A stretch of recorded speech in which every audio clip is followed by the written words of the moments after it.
بسم اللہ الرحمن الرحیم۔ السلام علیکم ناظرین و سامعین۔ پچھلے دنوں میرے شہر جہلم کے ایک مشہور انجینئر محمد علی مرزا کی اکیڈمی کے باہر ایک مفتی صاحب کی سوشل میڈیا پر انجینئر صاحب کے علماء حضرات کو مناظرے کے چیلنج کی ویڈیو وائرل تھی۔ کچھ لوگ مفتی صاحب کو غلط کہہ رہے تھے اور کچھ انجینئر صاحب کو۔ یہ ویڈیو دیکھ کر میں سوچ رہی تھی کہ ہمارے علماء ایک دوسرے کو غلط ثابت کرنے کی کوشش میں دن رات ایک کر رہے ہیں۔ کیا ہی اچھا ہو کہ یہ امت مسلمہ کو اتحاد اور اتفاق کا درس دیں اور کفار کی سازشوں کو بے نقاب کریں، عملی طور پر اسلام کو پھیلانے اور مسجد اقصیٰ کو بچانے میں کردار ادا کریں۔ تھوڑا نہیں، پورا سوچئے۔ ناظرین، جب میں اسلامی تاریخ پر نگاہ ڈالتی ہوں تو ایسے ہی حالات نظر آتے ہیں۔ جب عباسیہ حکومت کے آخری دور میں ایک وقت وہ آیا جب مسلمانوں کے دارالخلافہ بغداد میں ہر دوسرے دن کسی نہ کسی دینی مسئلہ پر مناظرہ ہونے لگا۔ جلد ہی وہ وقت بھی آ گیا کہ جب ایک ساتھ ایک ہی دن بغداد کے الگ الگ چوراہوں پر الگ الگ مناظرے ہو رہے تھے۔ پہلا مناظرہ اس بات پر تھا کہ ایک وقت میں سوئی کی نوک پر کتنے فرشتے بیٹھ سکتے ہیں۔ دوسرا مناظرہ اس اہم موضوع پر تھا کہ کعبہ حلال ہے یا حرام۔ تیسرے مناظرے میں یہ تکرار چل رہی تھی کہ مسواک کا شرعی سائز کیا ہونا چاہیے۔ ایک گروہ کا کہنا تھا کہ ایک بالش سے کم نہیں ہونا چاہیے اور دوسرے گروہ کا یہ ماننا تھا کہ ایک بالش سے چھوٹی مسواک بھی جائز ہے۔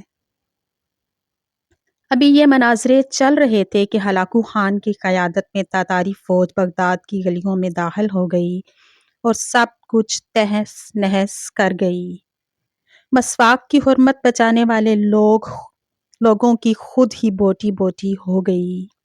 سوئی کی نوک پر فرشتے گننے والوں کی کھوپڑیوں کے مینار بن گئے جنہیں گننا بھی ممکن نہ تھا۔ کوے کے گوشت پر بحث کرنے والے کے مردہ جسم کوے نوچ نوچ کر کھا رہے تھے۔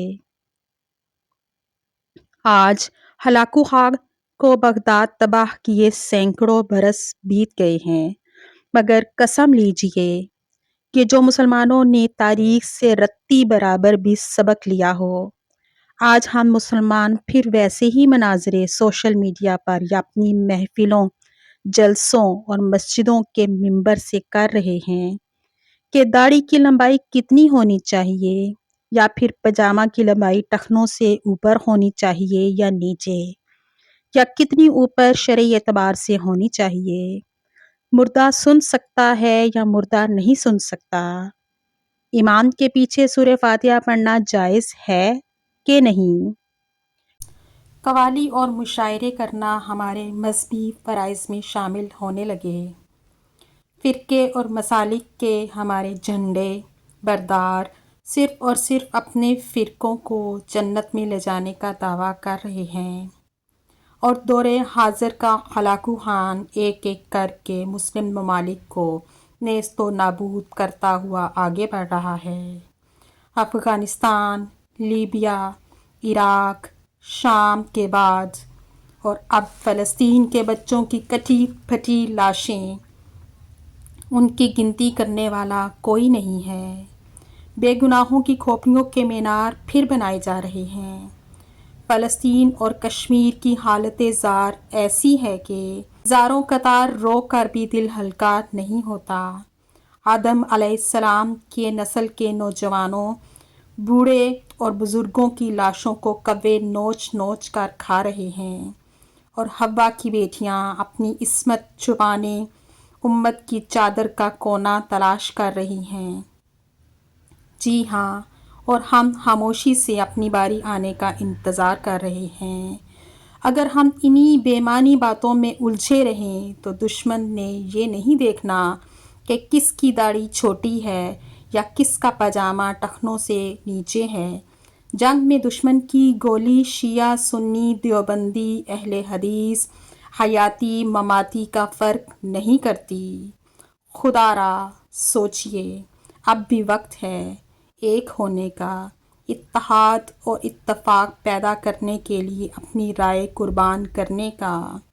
اللہ تعالی ہمیں فرقہ واریت کی اس سازش سے بچائے اور ایک دوسرے کے خلاف زہر اگلنے کی بجائے اپنے اصلی دشمنوں کو پہچاننے کی توفیق عطا فرمائے۔